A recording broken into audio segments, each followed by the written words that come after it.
ஒரு நிமிஷம் செலவு பண்ணி இந்த வீடியோவை பாருங்க மக்களே.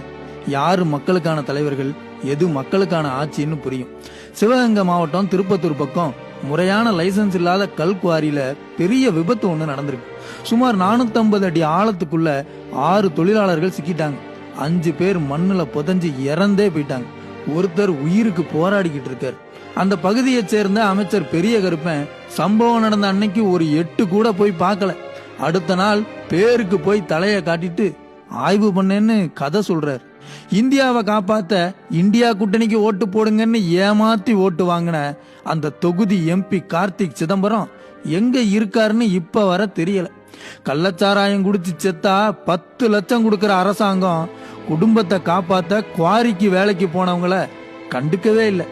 சரி, இது ஒரு பக்கம் இருக்கட்டும். 2019 தீபாவளி நினைவு இருக்கா? தமிழகத்தால மறக்கவே முடியாது.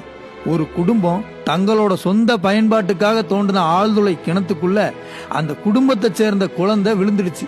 அன்றைய முதல்வர் எடப்பாடியாரோட உத்தரவுப்படி அமைச்சர் விஜயபாஸ்கர் தீபாவளி கொண்டாட்டத்தை எல்லாம் தூக்கி எரிஞ்சிட்டு 2 நாள் அங்கேயே இருந்தார். யோசிச்சு பாருங்க, ஒரு ஆழ்துளை கிணறுக்கும் அரசாங்கத்துக்கும் ஏதாவது தொடர்பு இருக்கா? ஏன் அந்த உசுரை காப்பாத்த அதிமுக அரசு அவ்வளவு துடிச்சது?